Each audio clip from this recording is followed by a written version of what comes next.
उन्होंने जब देखा ना ये सब मुखालिफिन दुश्मन है मौला अली की, तो उन्होंने कहा नहीं मैं अली का चाहने वाला नहीं। कहा तक़िया का दौर था, वो मार देते। कहा कि अच्छा तुम अली के मुखालिफ हो या नहीं? कहा मुखालिफ। कहा फिर अली को गाली दो, लानत करो। का बात सुनो, मैं मुखालिफ हूं लेकिन लानत नहीं करूंगा। उन्होंने कहा इसका मतलब है तुम हामी हो? कहा नहीं हामी नहीं हूं, लेकिन मैं लानत नहीं करूंगा। कहा लानत क्यों नहीं करोगे? कहा पैगंबर के दामाद है। तवज्जो, बात पैगंबर तक जाएगी। मजमा सारा नहीं है मेरे साथ भाई, सारे मजमे की तवज्जो रहे मेरे साथ। एक मर्तबा जनाब खबाब इब्न इरद ने कहा नहीं मैं लानत नहीं करूंगा। कहा नहीं तुम्हें लानत करनी पड़ेगी। देखिए अभी ये मैं पहले पेश कर रहा हूं, दाढ़ियों वाले हैं, नमाजें पढ़ रहे हैं, रोजे रख रहे हैं, हराम खजूर नहीं खा रहे, गस्बी खजूर नहीं खाना। कहा नहीं अली बिला, कहा नहीं मैं लानत नहीं करूंगा। कहा इसका मतलब है कि तू चाहने वाला। कहा नहीं कुछ भी हो जाए मैं लानत नहीं करूंगा। जो आखिरी दौर खिलाफत में एक जंग हुई उसका नाम है जंग नहरवान। नहरवान की जो जंग थी वो खवारिज के खिलाफ थी। जंग जमल, फिर जंग सिफ़ीन और फिर जंग नहरवान। मौला के दौर खिलाफत में 3 जंगें रही हैं और तवील जंगें रही हैं। सिफ़ीन तकरीबन 16 महीने, 1.5 साल तकरीबन लगभग जंग जारी रही। और उसके बाद फिर एक पूरा दस्ता मौला से अलग हो गया, मौला की फौज का। अब देखिए उस जमाने में क्योंकि हालात काफी पेचीदा थे, तो कुछ लोग ऐसे थे कि जो लश्कर में मौला के थे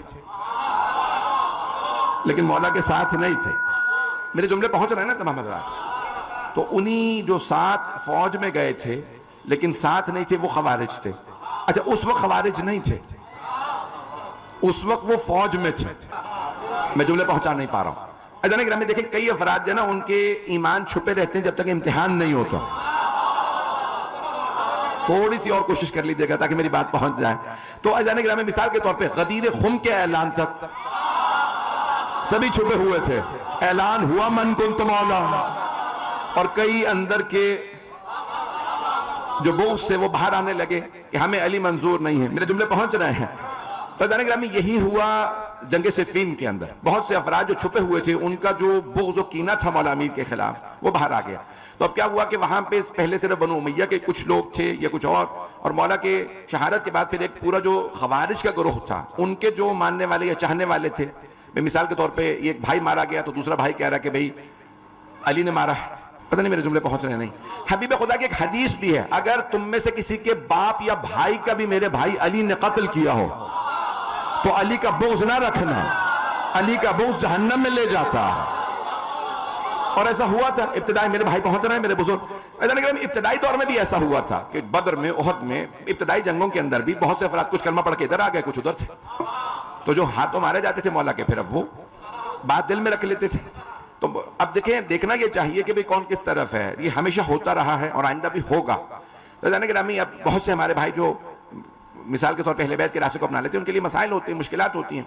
तो जाने ग्रामी अब ये मौला अमीर अलैहिस्सलाम के बाद खवारिज का पूरा ग्रोह जो है वो कूफे में पलने बढ़ने लगा। अब ये खवारिज का ग्रोह था। अब बहुत से लोग कहते थे भाई ये लोग नमाजें पढ़ते हैं, लंबी दाढ़ियां हैं, रोजे रखते हैं, इनमें कई हाफिज कुरान हैं, इन्हें बुरा कैसे कहा जा सकता? भाई लोग हैं मेरे साथ, यहां तक के मुकद्दस से बाअमल थे लेकिन दिल में अली का बोझ। अदालत को नहीं मानते थे और विलायत को नहीं मानते थे, इमामत को नहीं मानते थे। दोबारा सुन लीजिएगा मेरे सारे भाइयों से मेरी दरखास्त है, मेरे बच्चों से, कि मेरे अल्फाज को बस ये हवा में ना रह जाए, इसको गौर से सुनिएगा, इसे अपनाइएगा, इन अल्फाज पे गौर कीजिएगा। मैं जानता हूं मैंने सख्त मौजूद लिया और मैंने कोशिश की निभाऊं, आप लोगों ने इसको मोहब्बत से सुन लिया। तो जाने ग्रामी अब देखें कितने मुकद्दस है, मुकद्दस है। मुकद्दस का मतलब यानी बहुत ज्यादा अपने तौर पे बतकवा। तो कुछ लोगों को तकवा हो जाता है। अब ये लफ्ज मैंने इस्तेमाल किया ताकि मेरे पहुंच से लोग पहुंच जाए, जो लोग पहुंच रहे हैं।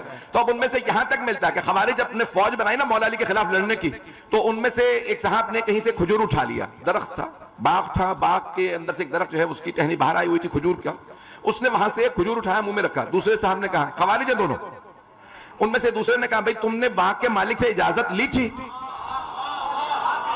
कहा नहीं। कहा फिर तुमने गस्बी खजूर खाया? उसने वो जो मुंह में खजूर था निकाल दी। कहा अब क्या करूं? कहा उस मालिक से जाके इजाजत लो, तुमने हराम खाया। यानी हराम और हलाल तक में तमीज कर रहे थे। अभी भी सारा मजमा नहीं है, जो लोग पहुंच रहे हैं हराम और हलाल में तमीज कर रहे थे, नमाज पढ़ रहे थे, रोजे रख रहे थे, कुरान की तिलावत करते थे, लंबी लंबी दाढ़ियां थी, पेट तक दाढ़ियां थी। अचानक सारे अफराद दाढ़ियां रखे हुए हैं, नमाजें पढ़ रहे हैं, हराम नहीं खा रहा, गस्बी खजूर खा लिया। भाई मालिक तलाश करो, कहीं मैं इसे खजूर की वजह से जहन्नम में न चला जाऊं, उससे माफी करवा दो। फिर उसके बाद वही अफराद, इतने में एक मोमिन आ रहा था, मैं उसका चलो नाम ले लेता हूं, हजरत खब्बाब कूफे से आ रहे हैं, उनकी ज़ौजा हामिला थी, विलादत का वक्त करीब था, तो उन्होंने क्या किया, गधे पे सवार रखा है ज़ौजा को और ले जा रहे हैं। तो लोगों ने पकड़ लिया उन्हें, कहा भाई तुम बताओ कहां से आ रहे हो, कहां जा रहे हो। जब कूफे का नाम लिया तो कहा कूफे में तो अली की हुकूमत है, वहां पे तुम अली के मानने वाले हो या मुखालिफ। अच्छा वो बेचारे शिया थे, उन्होंने देख लिया भाई ये सब खवारिज हैं, मुखालिफ हैं। पढ़ूं ये वाकया हजरत खब्बाब इब्न अरत। तो एक मतलब हजरत खब्बाब इब्न अरत ने, जो साहब रसूल के बहुत जलील कदर आदमी है, नेक आदमी, मुकद्दस इंसान, ये हकीकी बातक़वा आदमी थे। तो उन्होंने जब देखा ना ये सब मुखालिफ हैं, दुश्मन है मौला अली की, तो उन्होंने कहा नहीं मैं अली का चाहने वाला नहीं। कहा तक़य्युद का दौर था, वो मार देते। कहा कि अच्छा तुम अली के मुखालिफ हो या नहीं। कहा मुखालिफ। कहा फिर अली को गाली दो, लानत करो। कहा बात सुनो, मैं मुखालिफ हूं लेकिन लानत नहीं करूंगा। उन्होंने कहा इसका मतलब है तुम हामी हो। कहा नहीं हामी नहीं हो, लेकिन मैं लानत नहीं करूंगा। कहा लानत क्यों नहीं करोगे। कहा पैगंबर के दामाद है। तवज्जो, बात पैगंबर तक जाएगी, मजमा सारा नहीं है मेरे साथ भाई, सारे मजमे की तवज्जो है मेरे साथ। एक मतलब जनाब खब्बाब इब्न अरत ने कहा नहीं मैं लानत नहीं करूंगा। कहा नहीं तुम्हें लानत करनी पड़ेगी। देखिए अभी मैं पहले पेश कर रहा हूं, दाढ़ियों वाले हैं, नमाजें पढ़ रहे हैं, रोजे रख रहे हैं, हराम फजूर नहीं खा रहे, गस्बी फजूर नहीं खाना। कहा नहीं अली बेला, कहा नहीं मैं लानत नहीं करूंगा। कहा इसका मतलब है कि तू चाहने वाला। कहा नहीं कुछ भी हो जाए मैं लानत नहीं करूंगा। कहा इसका सर उतार दो। एक आदमी ने उनका बाकायदा गला काटा, जैसे आज आप वीडियो देखते ना कि कुछ आज के खवारिज, तो एक मतलब उनका गला काट दिया। अब उनकी ज़ौजा देख रही है, रो रही है। कि अब तुम बताओ तुम्हारे शोहर को मार दिया, तुम अली की चाहने वाली हो या नहीं। कहा नहीं मैं चाहने वाली नहीं। कहा फिर अली पे लानत करो, शोहर को देख चुकी मरता। कहा नहीं मैं मौला पे लानत नहीं करूंगा। उन्होंने उसका गला काटा, फिर शिकम पारा किया, बच्चे को निकाला। कहा क्योंकि इसके माँ बाप दोनों शिया थे, अब हम बच्चे का भी गला काटेंगे। मौला ने उनका नाम रखा है अब्दुल्ला, ये बच्चा जो था। फिर उस बच्चे का गला काटा। अब कहने को क्या है, नमाजी भी है, मैं नहीं पता, मुझे नहीं मालूम मेरे जुमले पहुंच रहे या नहीं पहुंच रहे। जाने गिरामी ये कूफे से निकलने वाले खवारिज के लोग जो 40 हिजरी में 39 हिजरी में मौला के चाहने वाले का सर कलम कर रहे हैं, बच्चे को शिकम से निकाल के ज़िबा कर रहे हैं। अगर कल इन्हीं की नस्लें करबला में आ जाए, भाई मैं नहीं बात पहुंचा पा रहा, भाई करबला में आने वाले भी तो बच्चों को मार रहे थे। देखो शजरे कहां से मिल रहे थे, अकीदे किन से मिल रहे थे। अली की फौज ने कभी औरत पे हाथ नहीं उठाया, बच्चे का गला नहीं काटा। मैं खुल के पढ़ रहा हूं बहुत ज्यादा। वो खवारिज उन्होंने उस बच्चे को, मौला ने फिर उनको जनाजे भी पढ़ाए, उनको कूफे में दफनाया, जहां पे हजरत कुमैल की कब्र है वहीं पे उनकी भी कब्र है। जो लोग कूफे ज़ियारत पे गए हैं, हजरत कुमैल इब्न ज़ियाद नखई की, उन्हीं के पास हजरत अब्दुल्ला इब्न, यही इन सब के मियां बीवी बच्चों के, खब्बाब इब्न अरत के, सबके वहीं पे मौला ने दफनाए जनाजे। और फिर मौला ने खुतबा दिया कि देखो आज ये अफराद कहते हैं हम बाअमल हैं, नमाज पढ़ते हैं, दाढ़ियां रखी हुई हैं, फिर भी इतने पत्थर दिल हैं, बच्चों में तमीज नहीं करते। कहते नहीं ये बच्चा कल अली वाला बनेगा। भाई गज्जा में भी यही कह रहा है, बच्चों को मार दो, ये कल जवान होंगे, ये भी सारे मुसलमान बनेंगे। अब पता चला कुछ लोगों की यहूदियों से फिक्र मिलती है।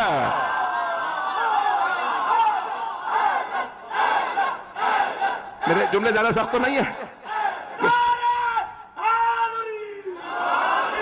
ये फिक्र वहीं पे पल रही थी, ये फिक्र परवान चढ़ रही थी। आज भी ऐसे अफराद मौजूद हैं, ये जो दाइश ने किया, जो आज अज़हर गिरा में आइम्मा के हरम गिरा रहे हैं, इस तरह से ये सारे वही फिक्र है, वही सोच। मेरे अल्फाज पे गौर कर लीजिएगा, अज़हर गिरा में कूफे से कूफे तक, मैं कूफे तक ले जा रहा हूं। तो मौला ने वहां पे शियों को बसाया कि यहां पे क्या कुछ होने वाला है। अज़हर गिरा में मौला के चाहने वाले उन बच्चों को दफनाने वालों में थे, मारने वालों में नहीं थे कभी भी कोई। तो अब ये कौन थे खवारिज? मौला के दुश्मन, मौला अमीर के नाम के दुश्मन। अगर कोई अली वलीउल्लाह पढ़ेगा तो हम उसको मार देंगे, उसके बच्चों को भी मार देंगे, और यही किया उन्होंने। अब वो खवारिज भी उसी कूफे के अंदर। कल जब मौला हुसैन अलैहिस्सलाम को दावत दी शियों ने कि मौला आइए हम आपकी पैरवी करेंगे, तो साथ ही खवारिज भी दोबारा तैयार हो गए। अब अज़ान गिरामी जो चाहने वाले थे उन्हें जिंदानों में रखा गया, कुछ चाहने वाले साथ चले, कुछ ऐसे थे कि नहीं ना किसी के साथ नहीं थे, कुछ कहते थे, मैं जुमले पेश कर रहा हूं, अबू मूसा अशरी जैसे लोग, हजरत लगाऊं ये बगैर हजरत के चलेगा? पता नहीं, मुझे पाकिस्तान का कुछ पता नहीं चलता है, कौन कौन सा नाम पास हो गया हजरत लगाने के लिए।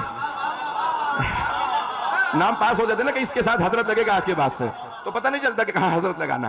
तो देखिए अबू मूसा अशरी जैसे भी लोग थे, वो क्या कहता था, अबू मूसा अशरी कहता था ना मैं अली के साथ हूं ना माविया के साथ। तो कभी आप किसकी तरफ हैं? कहा मैं न्यूट्रल हूं।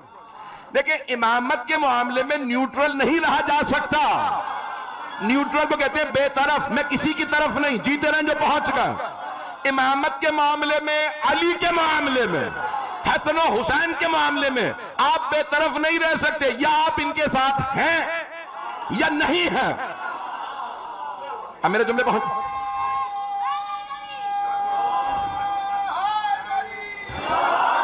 भाई आप सबका मैं ममनून हूं जो मेरे जुमले पहुंच रहे हैं। मौला अमीर के खुद अपने अल्फाज हैं, मौला का खुतबा है। जब कहा कि मौला पूरा ग्रोह तैयार हो गया, अबू मूसा शरीफ भी बुजुर्ग थे, उनकी भी बहुत लंबी दाढ़ी थी, वो भी मुकद्दस इंसान थे। कूफे वाले कहते थे नमाज पढ़ता है सफ में, पहली सफ में खड़ा होता है, हम इसकी बात कैसे ना माने। जब वो कह रहा है मैं अली को नहीं मानता तो अब हम भी खामोश रहेंगे। मौला ने कहा जिस आदमी को नजासत तहारत की तमीज नहीं, वो मेरा फैसला करेगा।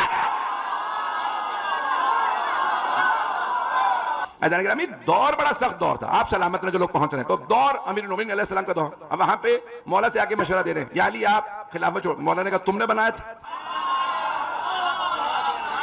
हाथ जोड़ के पेश कर रहा हूं, मेरी तरफ देखिएगा। दो जुमले सुन लीजिए, बस मैं तफसील में नहीं जा रहा हूं, मुझे कूफे तक वापस ले जाना है, सच साथ रहिएगा।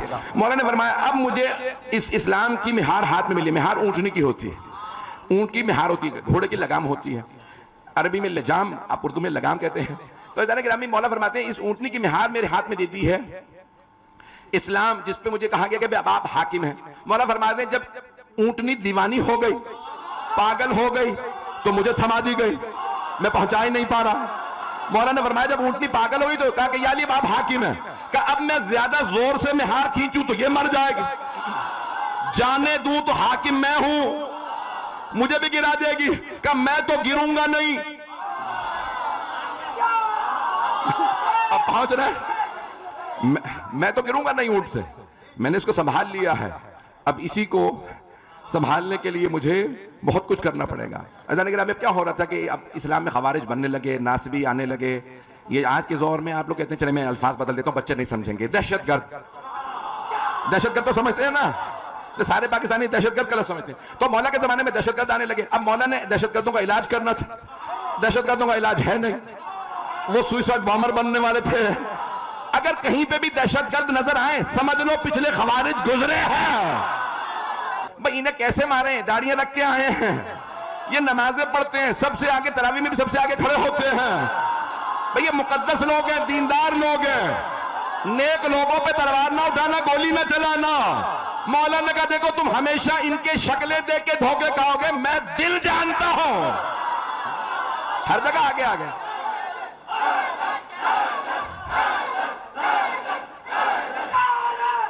हैदरी, ये हज पे भी जाएंगे, हैदरी, ये हज पे भी जाएंगे, उम्रे में भी जाएंगे, हर जगह तुम्हें नजर आएंगे और हर जगह पेश पेश नजर आएंगे। हर आदमी देख के धोखा खाएगा, सबसे आगे ये हैं, ये बुरे नहीं हो सकते हैं।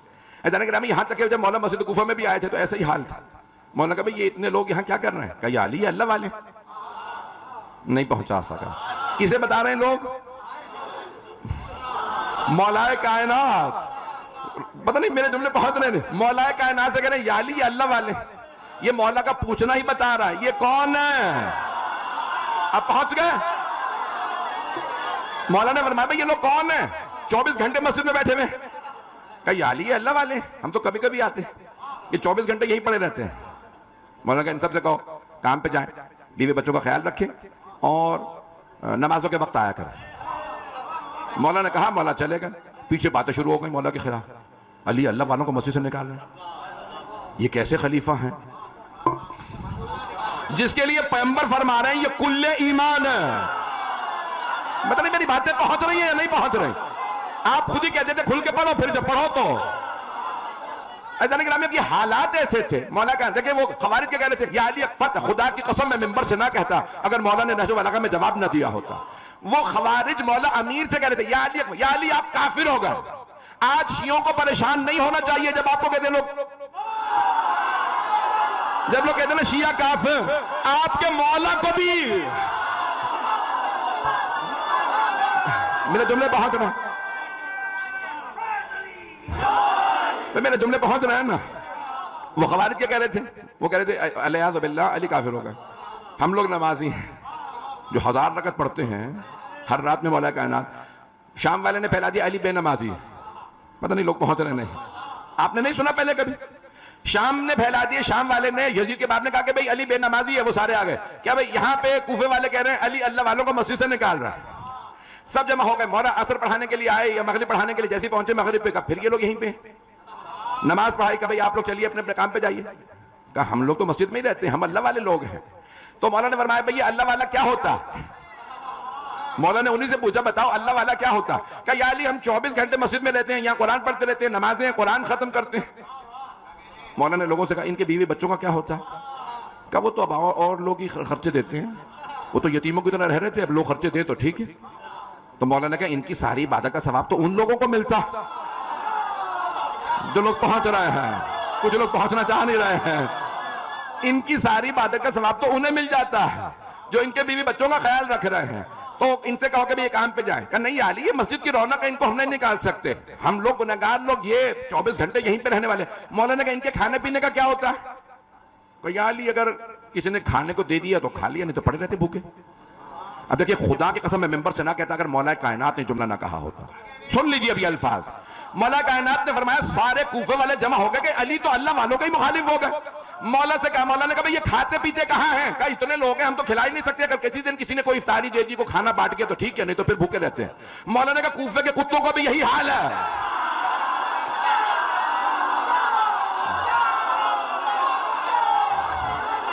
मैंने कहा मैं मेंबर से ना कहता अगर मौला ने ना कहा होता।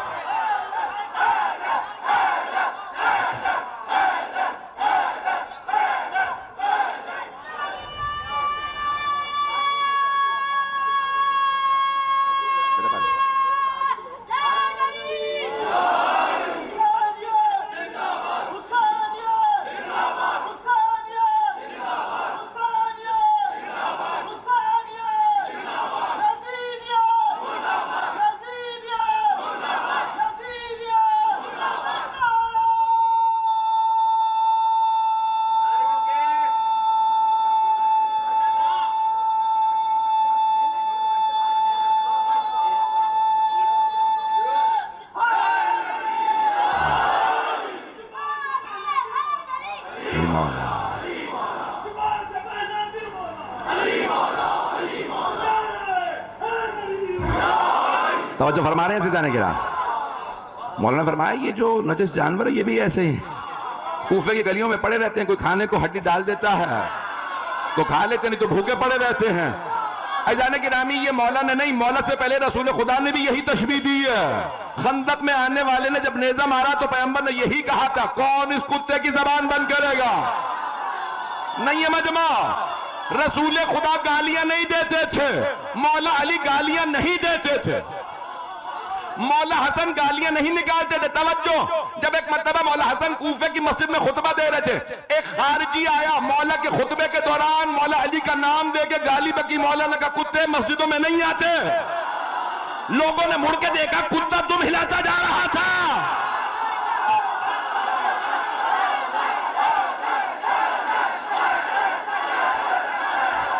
हैदर